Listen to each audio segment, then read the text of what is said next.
Rejoice, Grand Cherokee lovers, the new steed is finally here. Jeep is rolling out an all-new 5th generation Grand Cherokee, and this time it's got 3 rows. Now you might be asking yourself, why roll out a 3-row Grand Cherokee now when Jeep just announced the upcoming Grand Wagoneer? Well, it's all about that platform, baby. You see, the Grand Wagoneer is an old school body-on-frame vehicle. The Grand Cherokee L, as it is officially known, that is going to ride on a new unibody. And although I haven't received full pricing for either one, we do know that a fully loaded Grand Wagoneer will be north of $100,000. Now, I doubt the Grand Cherokee L will come anywhere close to that, especially when you consider that the current 2-row model sits right at around 40 Gs. So how much bigger is the Grand Cherokee L than the current 2-row model? Quite a bit, actually. Now, keeping in mind that the 2-row will get revamped later in 2021, so I'm going off of what is currently available. The Grand Cherokee L is right around 17 feet long overall, well over a foot longer than the 2-row model. The wheelbase sits at around 10 feet, about 7 inches longer than that 2-row model. However, the Grand Cherokee L is right about the same width, save for a few tenths of an inch here or there. Jeep says that the new L is big enough to be considered a full-size vehicle. The one that we all know and love from the past, that is a midsize. As for that 3rd row, well, the spec sheet says that it's got 37.3 inches of headroom and 30.3 inches of legroom. Now that seems to be right about mid-range. It's more than the Toyota Land Cruiser, but it is less than the Kia Telluride. Now, it may seem a little bit weird that I mentioned the Toyota Land Cruiser and the Kia Telluride here because they are 2 totally different SUVs in price, capability, and construction, but honestly, the Grand Cherokee L sits in a really weird space. I mean, think about it. This is a unibody 3-row crossover with actual off-road chops. I mean, my first thought is a Land Rover Discovery, but it's much shorter overall and likely it's more spendy. Same with the Defender 110. The Toyota Land Cruiser and 4Runner are both body-on-frame, as are GM's new Yukon and Tahoe.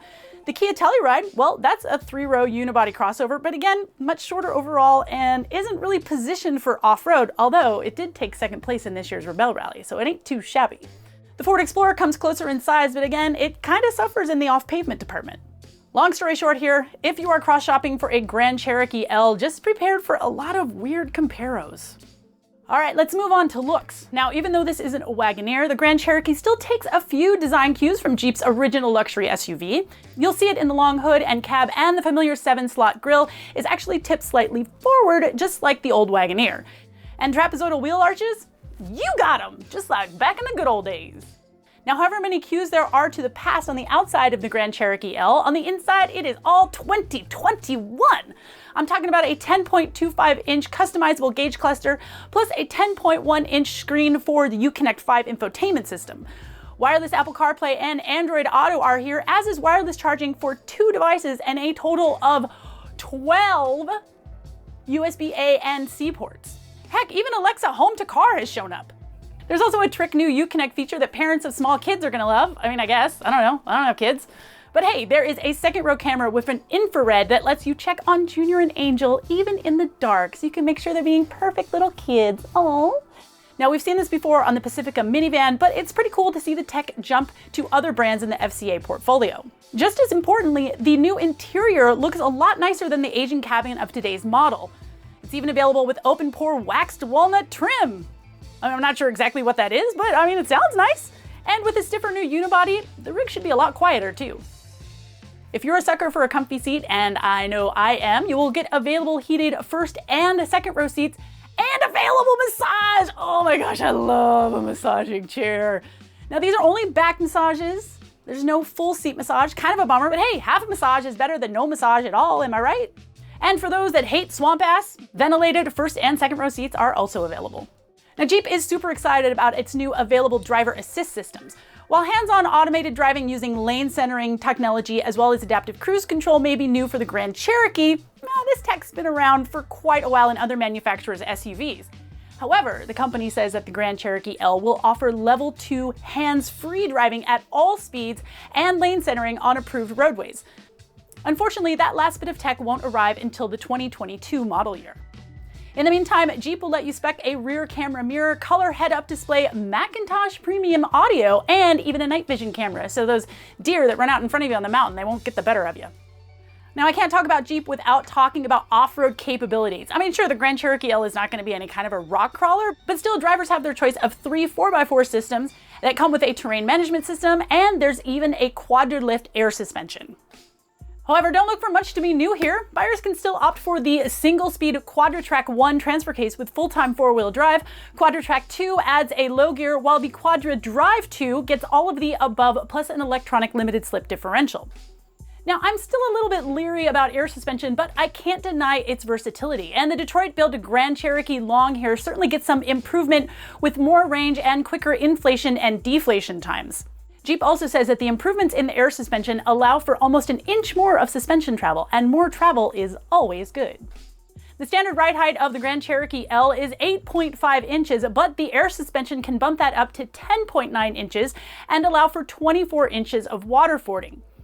When set in that off-road 2 mode, the Grand Cherokee delivers up to a 30.1 degree approach angle, a 23.6 degree departure angle, and 22.6 degree breakover angle. Now, that's not as good as a Land Rover Defender, but it's within striking distance of the Toyota Land Cruiser, and it's way better than the Ford Explorer and the Kia Telluride. The terrain management system has modes for auto, rock, sport, snow, mud, and sand, and that adjusts parameters such as the torque split, the transmission and throttle mapping, the steering and the suspension, traction stability control, and the ABS, all to suit that selected condition. Under the hood, again, it's kind of more of the same old. Standard is the 3.6-liter Pentastar V6 engine, good for 290 horsepower and 257 pound-feet of torque. An optional 5.7-liter V8 pushes out 357 horsepower and 390 pound-feet of torque, and both are mated to an 8-speed automatic transmission. Now, the V8 can even tow up to 7,200 pounds, which Jeep says is class-leading, and there's a new front axle disconnect system, so when you're on the highway, you don't have to be pushing those front wheels.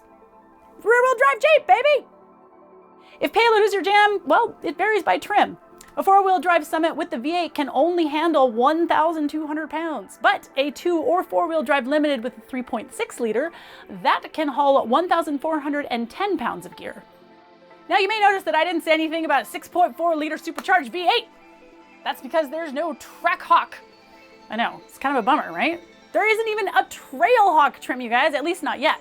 Instead, buyers will have their choice of Laredo, Limited, Overland, and Summit trims, the latter of which is going to be available with a new super posh Reserve package. Ooh la la.